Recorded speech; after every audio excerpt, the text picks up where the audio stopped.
नमस्कार दोस्तों, स्वागत है हमारा YouTube channel NCERT education lab में। मैं आज आप लोगों को JAC model question paper set 1 का अध्ययन कराने जा रहा हूं। आज का वीडियो बहुत ही खास होने वाला है दोस्तों, इसलिए आप पूरा वीडियो ज़रूर देखिएगा। यदि आप हमारे चैनल पर नए हैं तो नीचे लाल बटन दबाकर चैनल को सब्सक्राइब कर दीजिए और बेल आइकन को दबा दीजिए। दोस्तों, आपको मैं सभी सब्जेक्ट का सभी मॉडल सेट का अध्ययन के साथ साथ परीक्षा की तैयारी भी कराऊंगा दोस्तों। तो चलिए वीडियो को स्टार्ट करते हैं। सेट 1 है दोस्तों, मॉडल क्वेश्चन पेपर है, विषय सामाजिक विज्ञान है दोस्तों, कक्षा 10 है। तो यहाँ दिया है सामान्य निर्देश, परीक्षार्थी यथासंभव अपने शब्द में ही उत्तर दें। दूसरा है दोस्तों, इस प्रश्न पत्र में 4 इकाई एवं सभी इकाइयों के सभी प्रश्न का उत्तर देना अनिवार्य है। सामाजिक विज्ञान को 4 इकाई में बांटा गया है दोस्तों। इकाई 1 में है इतिहास जो 23 अंक का होगा। इकाई 2 में है भूगोल जो 23 अंक का ये भी होगा। इकाई 3 में है नागरिक शास्त्र 22 अंक का है दोस्तों। चौथा इकाई में है अर्थशास्त्र 22 अंक का। तीसरा निर्देश है दोस्तों, प्रश्न के स्वरूप निम्न होंगे। प्रश्न किस प्रकार से आएगा दोस्तों, ये दिया है। बहुविकल्पिक प्रश्न देगा, रिक्त स्थान को पूर्ति करने के लिए देगा दोस्तों। इसके बाद देगा अति लघु प्रश्न, बहुत ग में है दोस्तों लघु प्रश्न, घ में है दीर्घ प्रश्न। इसके बाद चौथा निर्देश है दोस्तों, 2 अंक वाले प्रश्न के उत्तर 40 शब्द में दीजिए। यानी कि 2 अंक वाले जो प्रश्न होंगे दोस्तों वो 40 शब्द में हम लोग को उत्तर देना है, और 4 अंक वाले प्रश्न के उत्तर 150 शब्द में देना है, और 5 अंक वाले प्रश्न के उत्तर 200 से 250 शब्द में उत्तर देना है दोस्तों। तो पहले दिया है बहुविकल्पिक प्रश्न 1 अंक का है, उसका सही उत्तर देना है। तो पहला क्वेश्चन है दोस्तों, तो सामाजिक उपबंध नामक पुस्तक के लेखक कौन थे। ए में है रूसो, बी में है मॉन्टेस्क्यू, सी में है दिदरो, डी में है जयालॉक। तो इसका सही आंसर है दोस्तों ए, रूसो। नेक्स्ट क्वेश्चन यानी कि दूसरा क्वेश्चन है दोस्तों, जालियांवाला बाग की घटना कब हुई।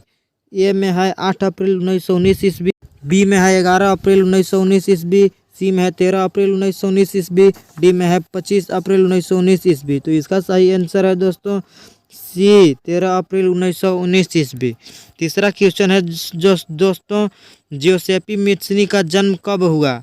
ए 1802 ईस्वी, बी 1810 ईस्वी, सी 1812, डी 1807। तो इसका सही आंसर है दोस्तों डी 1807 ईस्वी।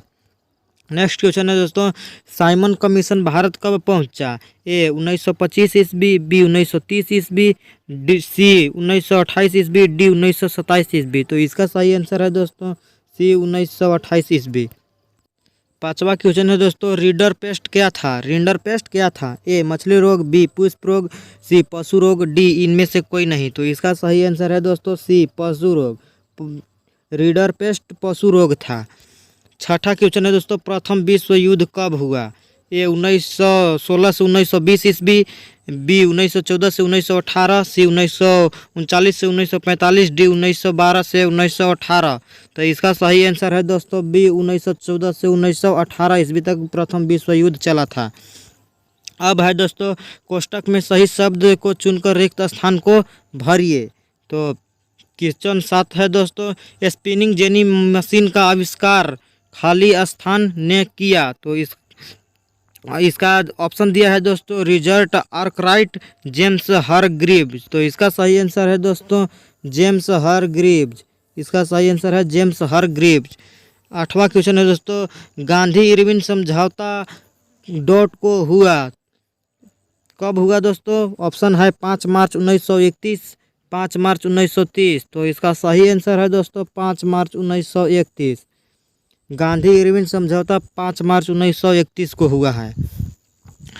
अब अति लघु उत्तरीय प्रश्न 2 अंक का है दोस्तों, 40 शब्द में उत्तर देना है। तो 9वां क्वेश्चन है, कल्पना दर्शक यूटोपिया क्या है। 9वां क्वेश्चन है दोस्तों, कल्पना दर्शक यूटोपिया क्या है। उत्तर है इसका दोस्तों, एक ऐसे समाज की कल्पना जो इतना आदर्श कि उसका साकार होना लगभग असंभव होता है। 10वां क्वेश्चन है दोस्तों, पिकेटिंग से आप क्या समझते हैं। 10वां क्वेश्चन है दोस्तों, पिकेटिंग से आप क्या समझते हैं। उत्तर, प्रदर्शन या विरोध का एक ऐसा स्वरूप जिसमें लोग किसी दुकान, फैक्ट्री या दफ्तर के भीतर जाने का रास्ता रोक लेते हैं। अब है दोस्तों लघु उत्तरीय प्रश्न, 4 अंक का 150 शब्द में उत्तर देना है। तो 11वां क्वेश्चन है दोस्तों, 17वीं सदी में यूरोपीय शहरों के सौदागर गांवों में किसान और कारीगरों से काम करवाने लगे, व्याख्या करें। 11 क्वेश्चन है दोस्तों, 17वीं सदी में यूरोप शहरों के सौदागर गांवों में किसान और कारीगरों से काम करवाने लगे, व्याख्या करें। तो इसका उत्तर है दोस्तों, 17वीं शताब्दी में यूरोपीय शहरों के सौदागर गांवों में किसान और कारीगरों से काम करवाने लगे। उन्होंने ऐसा निम्नांकित कारणों से किया। इसका कारण क है दोस्तों, उस समय विश्व व्यापार के विस्तार और उपनिवेशवाद के स्थापना के कारण चीज़ों की मांग बढ़ने लगी थी। इसलिए उद्योगपति और व्यापार अपना उत्पादन बढ़ाना चाहते थे, परंतु शहरों में रहकर ऐसा नहीं कर सकते थे क्योंकि वहाँ मजदूर संघों और व्यापारिक गिल्ड्स काफ़ी शक्तिशाली थे जो उनके लिए अनेक समस्याएं पैदा कर सकते थे। ख कारण है दोस्तों, शासकों ने विभिन्न गिल्ड्स को खास चीज़ों के उत्पादन और व्यापार का एक अधिकार दे रखा था। ग कारण दोस्तों, ग्रामीण क्षेत्रों में किसान लोग और कारीगर ऐसे सौदागरों के काम करने को तैयार थे क्योंकि खुले खेत खत्म होने और कामन्स भूमियों के बाड़बंदी होने के कारण उसके पास जीने के बहुत कम साधन बचे हुए थे। अब इसका अथवा में है दोस्तों, इसे आप बनाइए या इसे बनाइए, दोनों में से कोई एक को बनाना है दोस्तों। अथवा में है, खाद्य उपलब्धता पर तकनीकी के प्रभाव को दर्शाने के लिए इतिहास से 2 उदाहरण दें, बचे हुए थे। अब इसका अथवा में क्वेश्चन दोस्तों, खाद्य उपलब्धता पर तकनीक के प्रभाव दर्शाने के लिए इतिहास से 2 उदाहरण दें। तो इसका उत्तर है दोस्तों, पहला इसका उदाहरण है यातायात के विभिन्न साधनों जैसे तेज चलने वाली रेलगाड़ियाँ, हल्की बागियों, बड़े आकार के जलपातों द्वारा अब खाद्य पदार्थों का दूर दूर के बाज़ारों में कम लागत पर और आसानी से पहुंच जाना आसान हो गया। दूसरा उदाहरण दोस्तों, रेफ्रिजरेटर के तकनीकी युक्त जहाज़ों के कारण अब जल्दी खराब होने वाले चीज़ें जैसे मांस, फल आदि को भी लंबी यात्राओं में ले जाया जा सकता था। अब इस दीर्घ उत्तरीय प्रश्न है 5 अंकों का दोस्तों, 200 शब्द से 250 शब्द में उत्तर देना है। 12वां क्वेश्चन है, दीर्घ उत्तरीय प्रश्न, मरियान और जर्मेनिया कौन थे, जिस तरह उन्हें चित्रित किया गया उसका क्या महत्व था। 12 क्वेश्चन है दोस्तों, मरियान और जर्मेनिया कौन थे, जिस तरह चित्रित किया गया उसका क्या महत्व था। उत्तर, फ्रांस के क्रांति के दिनों में कलाकारों ने नारी रूप को प्रयोग किया, अमूर्त विचारों, स्वतंत्रता, मुक्ति, ईर्ष्या, लालच आदि को प्रकट करने के लिए किया। कुछ कलाकारों ने इन महिलाओं रूप का प्रयोग एकता के राष्ट्रीय प्रतीक के रूप में किया। फ्रांस में राष्ट्र के प्रतीक के रूप में लोकप्रिय ईसाई नाम मरियन दिया गया।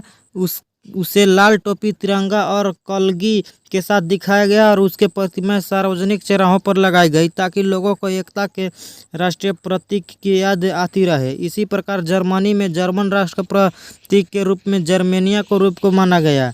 उसे बलूत वृक्ष के पत्तों में मुकुट से सजाया गया क्योंकि जर्मनी में बलूत को वीरता का प्रतीक माना जाता है। अथवा में है दोस्तों, 19वीं सदी के यूरोप में कुछ उद्योगपति मशीनों के बजाय हाथ से काम करने वाले श्रमिकों को प्राथमिकता क्यों देते थे। इसका अथवा में क्वेश्चन है दोस्तों, 19वीं सदी के यूरोप में कुछ उद्योगपति मशीनों के बजाय हाथ से काम करने वाले श्रमिकों को प्राथमिकता क्यों देते थे। उत्तर है दोस्तों, 19वीं सदी के यूरोप में कुछ उद्योगपति मशीनों के बजाय हाथ से कम काम करने वाले श्रमिकों को प्राथमिकता देते थे। इसका निम्न कारण है। पहला कारण दोस्तों, विक्टोरिया कालीन ब्रिटेन में मानव श्रम की कोई कमी नहीं थी, इसलिए उद्योगपति मशीनों के बजाय हाथ से काम करने वाले श्रमिकों को प्राथमिकता देते थे। दूसरा कारण दोस्तों, कुछ उद्योगपति बड़ी मशीनों पर भारी खर्चा करने से हिचकिचाते थे क्योंकि मशीनें लगाने में यह जरूरी नहीं था कि उनको ऐसा करने से लाभ ही होगा। तो क्वेश्चन है दोस्तों, लास्ट क्वेश्चन, दिए गए विश्व के मानचित्र में निम्न स्थानों को दर्शाइए। क में है अफ्रीका, और ख में है सूरत। 2 अंक का है दोस्तों, इसमें 2 नंबर आपको मिलेंगे। तो अफ्रीका जो है दोस्तों, अफ्रीका ये है अफ्रीका। और ये जो है दोस्तों ये वाला, इसका नाम है मैडागास्कर। और सूरत को दर्शाना है दोस्तों, तो ये है सूरत, इसको दर्शाना है सूरत। और यह है अफ्रीका। विषय भूगोल है दोस्तों, जो 23 अंक का आएगा जय झारखंड बोर्ड परीक्षा 2021 के लिए। भूगोल है दोस्तों, पहले दिया है बहुविकल्पिक प्रश्न जो 1 अंक का है दोस्तों, सही उत्तर का चयन करना है। तो 14वां क्वेश्चन है दोस्तों, निम्न में से कौन सी एजेंसी सार्वजनिक क्षेत्र में स्टील को बाजार में उपलब्ध कराती है। इसका ऑप्शन दिया है दोस्तों, ए ऑप्शन है हेल, बी सेल, सी टाटा स्टील, डी MNCC। तो इसका सही आंसर है दोस्तों बी सेल।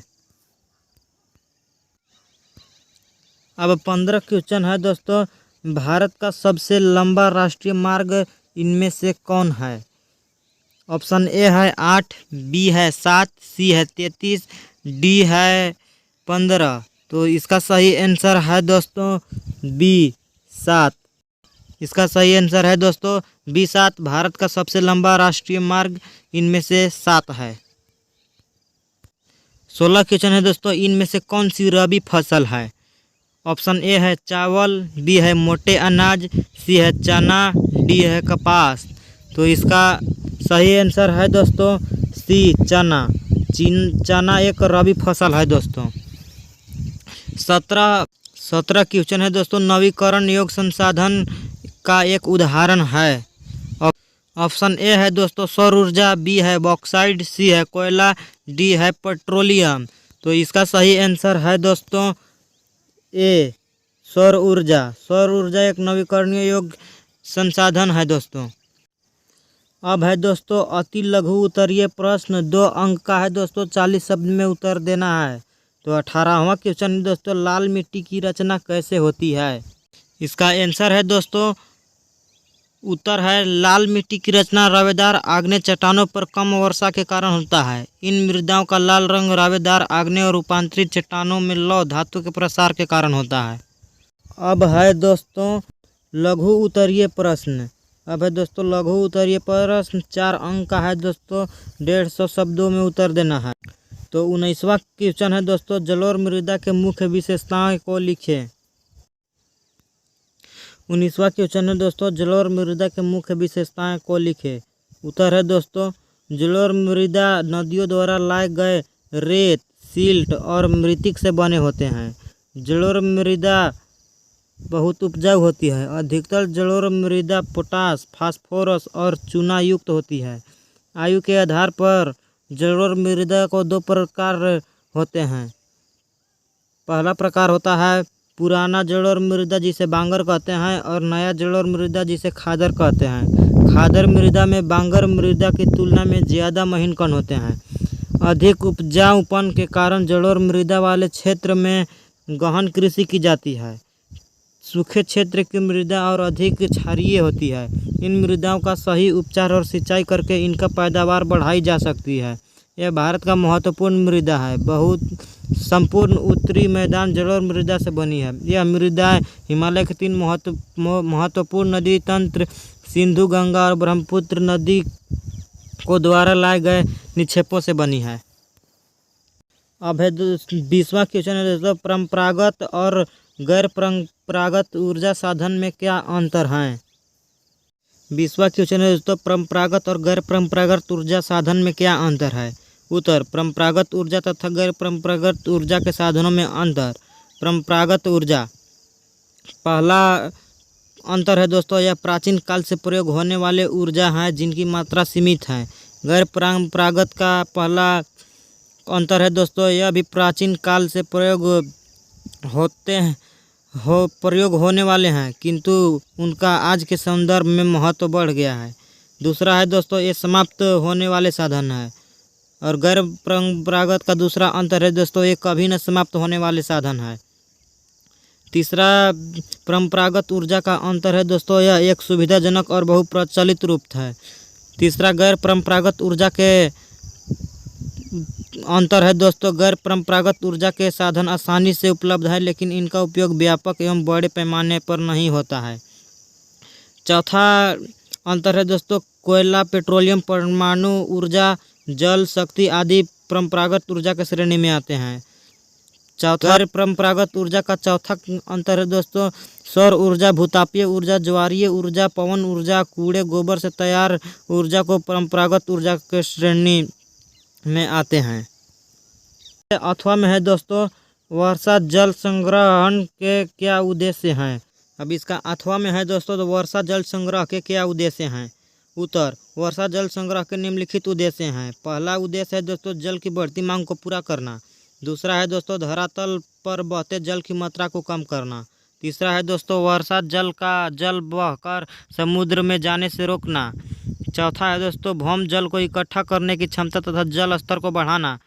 पांचवा है दोस्तों, सड़कों को जल भराव से बचाना। छठा है दोस्तों, भौम जल प्रदूषण को घटाना। सातवां है दोस्तों, भौम जल की गुणवत्ता को बढ़ाना। आठवां है दोस्तों, ग्रीष्म ऋतु तथा लंबे समय तक जल की घरेलू आवश्यकताओं का पूरा करना।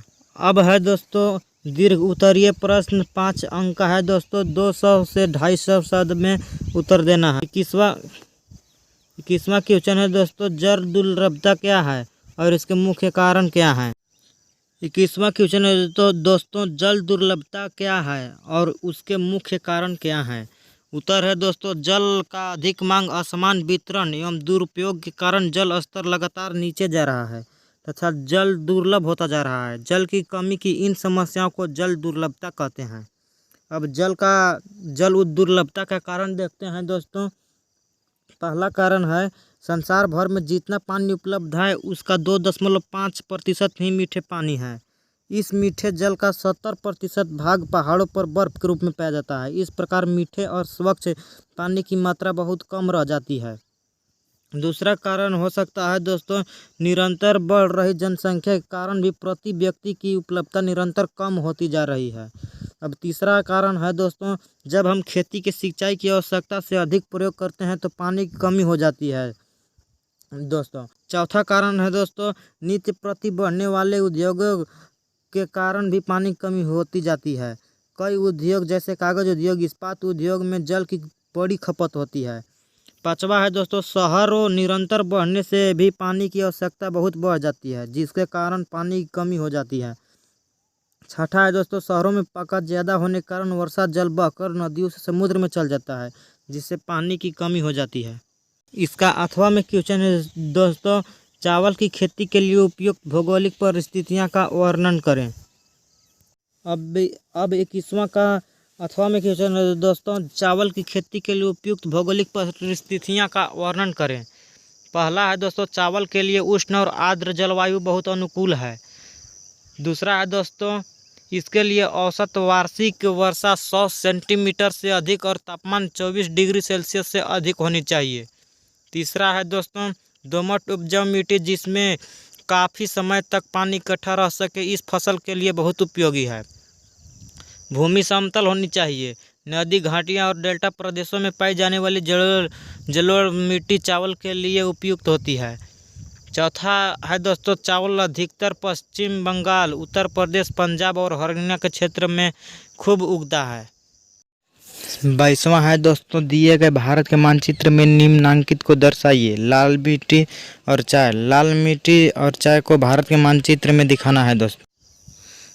हमें लाल मिट्टी और चाय को भारत के मानचित्र में दर्शाना है दोस्तों। तो ये जो लाल रंग से घिरा हुआ है क्षेत्र, इसे लाल मिट्टी है दोस्तों, और जो हरा कलर से है वो चाय है दोस्तों। 23वां है दोस्तों, दिए गए भारत के मानचित्र का ध्यानपूर्वक अध्ययन कीजिए और क ख द्वारा प्रदर्शित जगह को पहचान कर नामांकित कीजिए। कौन सा जगह है दोस्तों, नाम लिखना है। 23वां में नाम लिखना है दोस्तों, ये क और ख का नाम लिखना है कि वह कौन सा स्थान है। जो क स्थान है दोस्तों उसको तलचर है, यह स्थान तलचर है। और ख है दोस्तों सिगरेनी 10 का नागरिक शास्त्र है दोस्तों। तो 24वां क्वेश्चन है दोस्तों, झारखंड राज्य का गठन कब हुआ? झारखंड राज्य का गठन कब हुआ? ऑप्शन ए है दोस्तों 2000 ईस्वी, बी है 2001 ईस्वी, सी है 2002 ईस्वी, डी है 2003 ईस्वी। इसका सही आंसर है दोस्तों ए 2000 ईस्वी। 2000 ईस्वी में झारखंड राज्य का गठन हुआ था।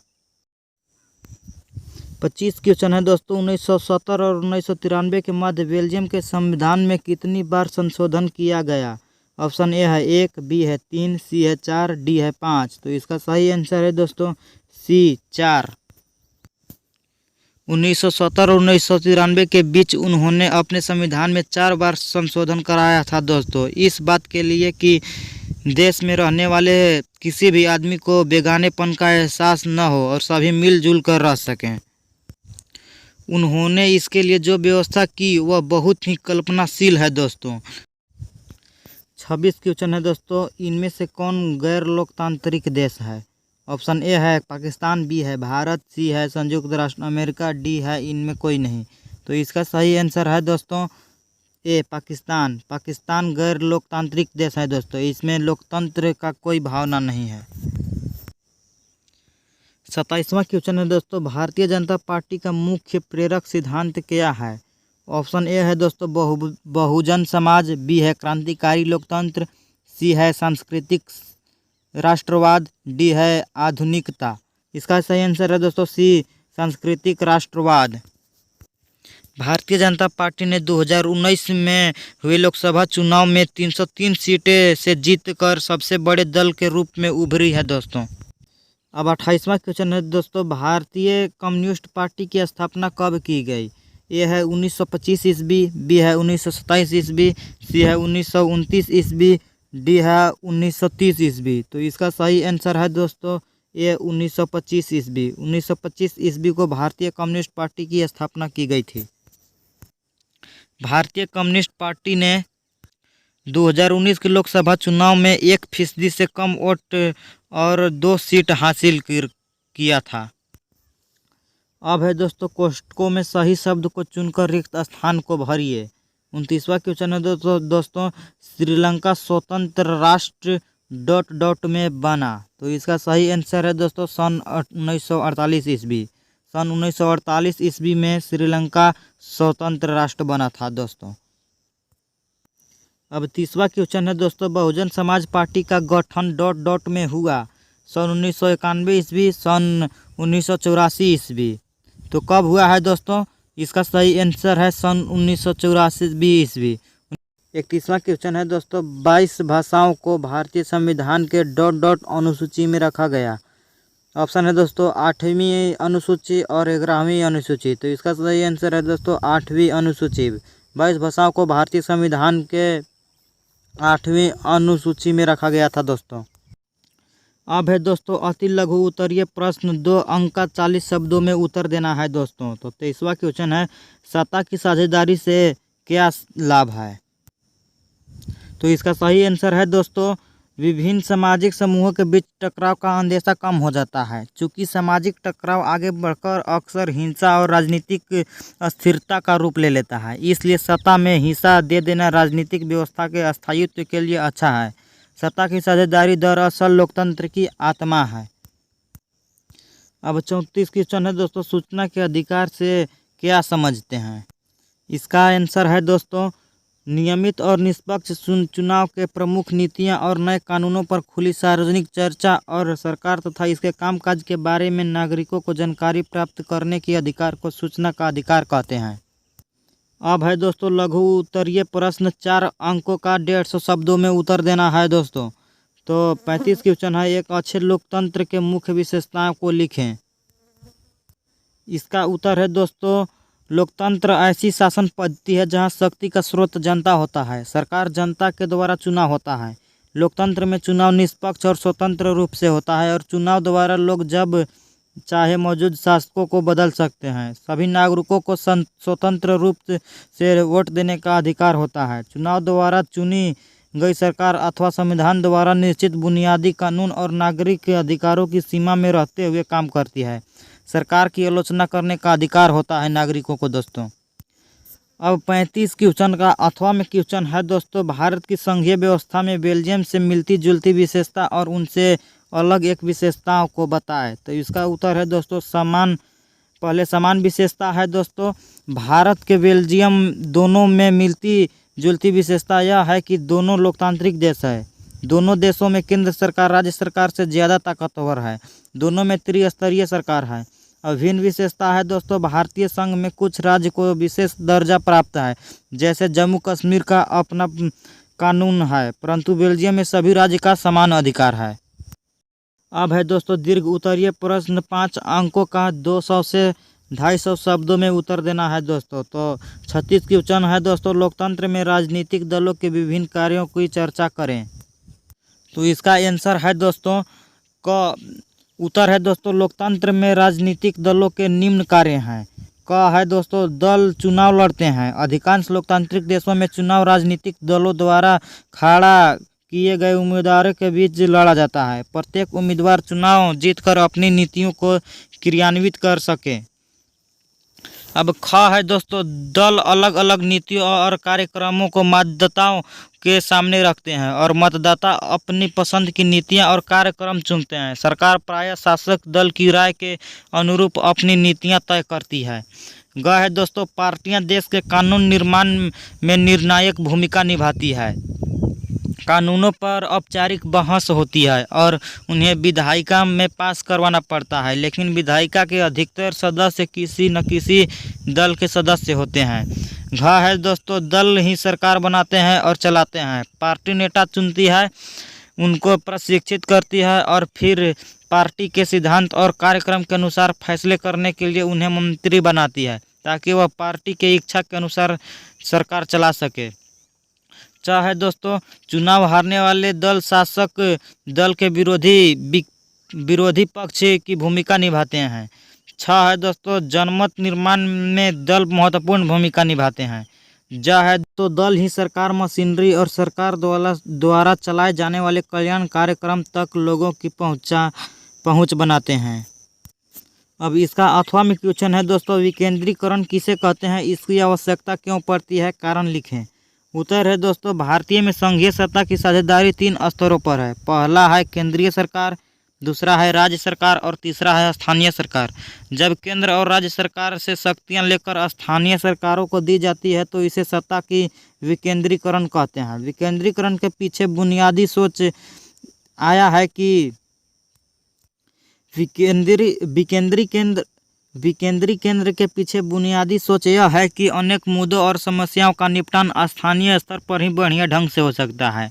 लोगों को अपने इलाके की समस्या का बेहतर समझ होती है।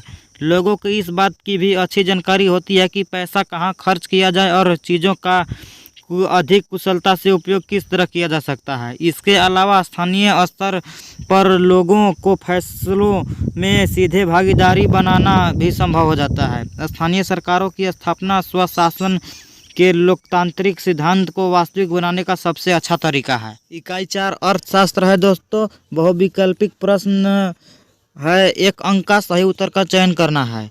तो 37 क्वेश्चन है दोस्तों, विश्व व्यापार संगठन की स्थापना कब हुई। ए में है 1991 ईस्वी, बी है 1993 ईस्वी, सी 1992 ईस्वी, डी 1995 ईस्वी। तो इसका सही आंसर है दोस्तों डी 1995 ईस्वी। 38 क्वेश्चन है दोस्तों, राष्ट्रीय ग्रामीण रोजगार अधिनियम कितने जिलों में लागू किया गया। ए है 100 जिला, बी है 150 जिला, सी है 200 जिला, डी है 250 जिला। तो इसका सही आंसर है दोस्तों सी 200 जिला। 39 क्वेश्चन है दोस्तों, रोजगार की परिस्थिति के आधार पर आर्थिक गतिविधियों को कितने क्षेत्र में बांटा गया है। ऑप्शन ए है 1, बी है 2, सी है 3, डी है इनमें कोई नहीं। तो इसका सही आंसर है दोस्तों बी 2। रोजगार की परिस्थितियों के आधार पर आर्थिक गतिविधियों को 2 क्षेत्र में बांटा गया है दोस्तों, संगठित क्षेत्रक और असंगठित क्षेत्रक। 40 क्वेश्चन है दोस्तों, नई आर्थिक नीति कब बनी। ए 1918 ईस्वी, बी 1920 ईस्वी, सी 1919 ईस्वी, डी 1991 ईस्वी। तो इसका सही आंसर है दोस्तों डी 1991 ईस्वी। इसका सही आंसर है 1991 ईस्वी। 41 क्वेश्चन है दोस्तों, जीडीपी के पदों में वर्ष 2003 में तृतीय क्षेत्र की हिस्सेदारी कितना है। जीडीपी का हिंदी अर्थ होता है दोस्तों सकल घरेलू उत्पाद। सकल घरेलू उत्पाद के पदों में वर्ष 2003 में तृतीय क्षेत्र की हिस्सेदारी कितनी है। ऑप्शन ए है दोस्तों 70%, बी है 20 से 30%, सी है 30 से 40%, डी है 50 से 60%। तो इसका सही आंसर है दोस्तों डी, डी है 30। इसका सही आंसर है 50 से 60%। 42 क्वेश्चन है दोस्तों, वैश्वीकरण ने जीवन स्तर के सुधार में सहायता पहुंचाई है। ऑप्शन ए है सभी लोगों को, बी है विकसित देशों के श्रमिकों को, सी है विकासशील देशों के श्रमिकों को, डी है उपर्युक्त में से कोई नहीं। तो इसका सही आंसर है दोस्तों बी। इसका सही आंसर है बी, विकसित देशों के श्रमिकों को। अब है दोस्तों कोष्टक में सही शब्द को चुनकर रिक्त स्थान को भरिए। 43 क्वेश्चन है दोस्तों, खाली स्थान क्षेत्र के अधिकांश श्रमिकों को रोजगार सुरक्षा प्राप्त होती है। तो इसका सही आंसर है दोस्तों, और इसका ऑप्शन है संगठित और असंगठित। तो इसका सही आंसर है दोस्तों संगठित। संगठित क्षेत्र के अधिकांश श्रमिकों को रोजगार सुरक्षा प्राप्त होता है। 44 क्वेश्चन है दोस्तों, विश्व व्यापार संगठन देश की पहल पर शुरू हुआ। विश्व व्यापार संगठन खाली स्थान देश की पहल पर शुरू हुआ। इसका ऑप्शन है दोस्तों विकासशील और विकसित। तो इसका सही आंसर है दोस्तों विकसित, विकसित। अब 45 क्वेश्चन है दोस्तों, तृतीय क्षेत्र को डॉट भी कहा जाता है। क्या कहा जाता है दोस्तों। ऑप्शन है औद्योगिक क्षेत्रक, सी सेवा क्षेत्रक। तो तृतीय क्षेत्र को सेवा क्षेत्रक भी कहते हैं दोस्तों, सेवा क्षेत्रक इसका सही आंसर होगा। अब है दोस्तों अति लघु उत्तरीय प्रश्न, 2 अंकों का 40 शब्द में उत्तर देना है दोस्तों। तो 46 क्वेश्चन है, बैंकों में जमा की गई राशि को मांग मुद्रा क्यों कहते हैं। 46 क्वेश्चन है दोस्तों, बैंकों में जमा की गई राशि को मांग मुद्रा क्यों कहते हैं। इसका उत्तर है दोस्तों बैंकों में राशि का मांग जमाओं को करेंसी के साथ साथ व्यापार स्तर पर भुगतान का माध्यम स्वीकार किया जाता है, इसलिए आधुनिक अर्थव्यवस्था में इसे मुद्रा कहते हैं। 47 क्वेश्चन है दोस्तों, सेवा क्षेत्र किसे कहते हैं। इसका उत्तर है दोस्तों एक गतिविधियाँ प्राथमिक और द्वितीय क्षेत्र के विकास में मदद करती है। एक गतिविधियाँ स्वतः वस्तु का उत्पादन नहीं करती बल्कि उत्पादन प्रक्रिया में सहयोग या मदद करती है। सेवा क्षेत्रक या तृतीय क्षेत्रक कहलाता है। ऐसे प्राथमिक या द्वितीय क्षेत्रक द्वारा उत्पादित वस्तुओं को थोक एवं खुदरा विक्रेताओं को बेचने के लिए ट्रकों एवं ट्रेनों द्वारा परिवहन करने की जरूरत पड़ती है, जैसे बैंक सेवाएं, संचार आदि। इसके बाद आता है दोस्तों लघु उत्तरीय प्रश्न, 4 अंक का 150 शब्द में उत्तर देना है। 48 क्वेश्चन है दोस्तों, प्रच्छन्न बेरोजगारी और मौसमी बेरोजगारी में क्या अंतर है। अब 48 क्वेश्चन है दोस्तों, प्रच्छन्न बेरोजगारी और मौसमी बेरोजगारी में क्या अंतर है। उत्तर, प्रच्छन्न बेरोजगारी, पहले अंतर देखते हैं दोस्तों। प्रच्छन्न बेरोजगारी या अल्प बेरोजगारी एक ऐसी स्थिति है जिसमें जरूरत से ज़्यादा व्यक्ति काम में लगे होते हैं, जैसे खेत में सिंचाई करना है जिसमें केवल 2 व्यक्ति इसे ठीक से कर सकते हैं, लेकिन इसमें 4 व्यक्ति लगे हुए हैं। इसमें यदि 2 व्यक्ति को हटा भी दिया जाए तो कोई दिक्कत नहीं आएगी, इसे अल्प बेरोजगारी कहते हैं। अब मौसमी बेरोजगारी है दोस्तों, मौसमी बेरोजगारी में लोगों को मौसम के अनुसार रोजगार मिलता है, अन्यथा ये रोजगार के लिए भटकते रहते हैं। जैसे धान काटने के लिए काम में लगा श्रमिक, धान काटने के बाद इनके पास कोई काम नहीं होता है। अब इसका अथवा में क्वेश्चन है दोस्तों, क्या कारण है कि बैंक कुछ कर्जदारों को कर्ज देने के लिए तैयार नहीं होते। उत्तर, कई बार बैंक कुछ कर्जदारों को कर्ज देने के लिए तैयार नहीं होते। इसके मुख्य कारण निम्न हैं। पहला कारण है कुछ कर्जदार बैंक को अपनी आय का प्रमाण पत्र देने में असमर्थ होते हैं। दूसरा है दोस्तों, कुछ लोग अपनी नौकरी के विषय में बैंकों के ब्यौरा उपलब्ध नहीं करा सकते। तीसरा ऑप्शन है दोस्तों, कुछ लोग कर्जे के बदले भूमि, पशु संपत्ति आदि के रूप में ऋणदार उपलब्ध नहीं करा सकते। पांचवा है दोस्तों, कुछ लोग गारंटी देने वाले 2 लोग को नहीं ला सकते जो कर्ज न देने पर उनका कर्ज चुकाने की गारंटी दे सके। अब है दोस्तों दीर्घ उत्तरीय प्रश्न 5 अंक का 200 शब्द से 250 शब्द में उत्तर देना है। तो 49 क्वेश्चन है दोस्तों। राष्ट्रीय ग्रामीण रोजगार गारंटी अधिनियम 2005 का उद्देश्य क्या है? 49 क्वेश्चन है दोस्तों। राष्ट्रीय ग्रामीण रोजगार गारंटी अधिनियम 2005 का क्या उद्देश्य है? उत्तर, कृषि क्षेत्र में अल्प बेरोजगारी की गंभीर स्थिति बनी हुई है। कुछ लोग ऐसे हैं जिन्हें बिल्कुल रोजगार नहीं मिलता है और कुछ लोग ऐसे हैं जो पढ़ लिख कर नौकरी के लिए भटक रहे हैं।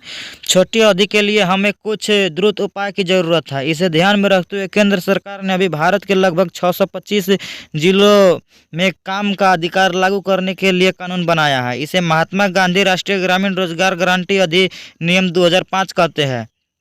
इसमें सभी लोग काम करने में सक्षम है जिन्हें काम की जरूरत है। सरकार द्वारा ग्रामीण क्षेत्रों में वर्ष में 100 दिन रोजगार की गारंटी दी गई है। अधिनियम के अंतर्गत उस तरह के कामों को वरीयता दी जाएगी जिनसे भविष्य के भूमि से उत्पादन बढ़ाने में मदद मिलेगी। अधिनियम का खास उद्देश्य है बेरोजगारी को रोजगार प्राप्त कराना तथा रोजगार के लिए प्रेरित करना। और इसका अथवा में है दोस्तों विदेशी व्यापार विभिन्न देशों के बाजारों के एकीकरण में किस प्रकार मदद करता है, व्याख्या करें। इसका अथवा में है दोस्तों विदेशी व्यापार विभिन्न देशों के बाजारों के एकीकरण में किस प्रकार मदद करती है, व्याख्या करें। तो इसका उत्तर है दोस्तों लंबे समय से विदेश व्यापार विभिन्न देशों को आपस में जोड़ने का मुख्य माध्यम रहा है। अपने उत्पादन केवल अपने देश के बाजारों में ही अपने उत्पादन नहीं बेच सकते बल्कि विश्व के अन्य देशों के बाजारों में भी प्रतिस्पर्धा कर सकते हैं। सामान्यतः व्यापार के खुलने से वस्तुओं का एक जगह से दूसरे बाजार में आवागमन होता है। बाजार में वस्तुओं के विकल्प बढ़ जाते हैं और दो बाजारों में एक ही वस्तुओं का मूल्य एक समान होने लगता है। अब दो देशों के उत्पादन एक दूसरे से हजारों मील दूर होकर भी एक दूसरे से प्रतिस्पर्धा कर सकते हैं। इस प्रकार विदेशी व्यापार विभिन्न देशों के बाजारों को जोड़ने या एकीकरण में सहायक है।